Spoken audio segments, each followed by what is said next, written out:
This video is sponsored by BuyMode shopping app. BuyMode e-shopping application is one of the online shopping app now available on Play Store and App Store. நம்ம இன்றைக்கி எதை பற்றி பார்க்குறோன்னா சொத்துன்னு பார்த்திங்கன்னா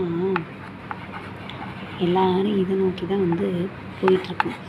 ஏன்னா நம்ம for எக்ஸாம்பிளுக்கு தமிழ்நாட்டை எடுத்துக்கோங்களேன். தமிழ்நாட்டை எடுத்துக்கிட்டிங்கனாவே இதுலேயே எத்தனை பேர் இருக்காங்க.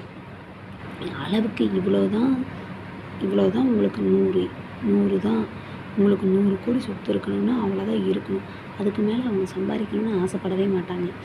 அதுக்காக தான் கண்டிப்பாக ஏதாவது ஒரு ரூல்ஸ் கொண்டு வந்தால் தான் எல்லாருமே இந்த பணப்பேயாக தேடி ஓடிட்டுருக்கோம். அத்தியாவசிய தேவைக்கு ஓடுறது வேறு, ஆனால் அளவுக்கு மீறி ஓடுறது எல்லாருமே அப்படி தான். இவ்வளோ வந்தால் அவ்வளோ பத்தாது அப்படிங்கிற மாதிரி தான் ஓடிட்டே இருக்கும். கண்டிப்பாக இவ்வளோ சொத்துக்கு மேலே இருக்கக்கூடாது அப்படின்னா கண்டிப்பாக யாரும் அந்த பணத்தாசையே கண்டிப்பாக போயிடும். இது நான் யோசித்த அளவுக்கு பார்த்திங்கன்னா அப்படி தான் நான் நினைக்கிறேன். இவ்வளோ தான் இருக்கணும், சட்டத்தில் ரூல்ஸ் போடணும். அதுதான் பவுனாகட்டும், என்ன தங்கம், இடம் எல்லாமே உன்னோட டோட்டல் வேல்யூஷன் பார்த்திங்கன்னா இவ்வளோ தான் இருக்கணும், இத்தனை க்ரோருக்குள்ளே தான் இருக்கணும் அப்படின்னு. ஆனால் பார்த்திங்கன்னா எத்தனை பேர்த்தோட சொத்து மதிப்புகள் பார்த்திங்கன்னா அது ஆக்ட்ரஸ் ஆகட்டும், யாராக இருக்கட்டும், அது அரசியல்வாதிகளாகட்டும், பிஸ்னஸ் மேக்னெட் ஆகட்டும், யாராக இருந்தாலும் பார்த்திங்கன்னா கண்டிப்பாக ஆயிரக்கணக்கான கோடிகளுக்கு மேலே வச்சுருக்காங்க. அது எங்கேருந்து தான் வருதுன்னு தெரியல. அந்தளவுக்கு சொத்து சேர்த்து வச்சுட்டே இருக்காங்க. ஆனால் ஒவ்வொருத்தர் தான் உதவுறாங்க. ஆனால் ஒவ்வொருத்தர் இல்லாதவங்களுக்காக கொடுக்கலாம்.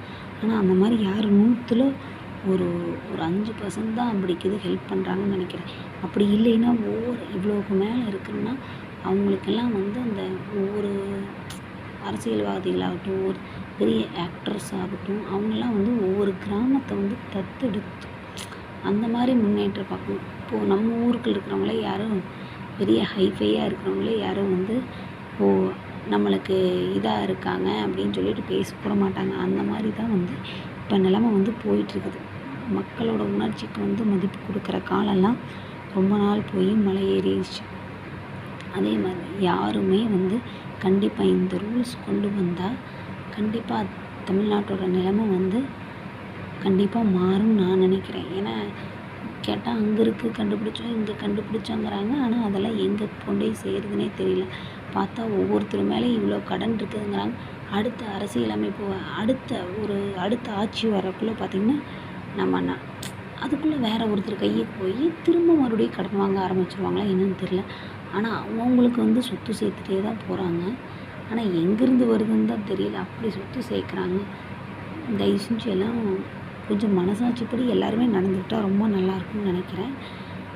பார்க்கலாம். அவங்களுக்கு ஜெயலலிதா அம்மாவுக்கானதே பார்த்திங்கன்னா ரொம்ப இதாக இருந்துச்சு. அந்த மாதிரி எவ்வளோதான் சொத்து சேர்த்தாலும் எதையுமே ஒரு கைப்பிடி மண்ணை கூட நம்மளால் கொண்டு போக முடியாது. அதை புரிஞ்சு எல்லாருமே இல்லாதவங்களுக்காக நம்ம ஹெல்ப் பண்ணலாம். எல்லாருமே ஹெல்ப் பண்ணணும். Thank you friends.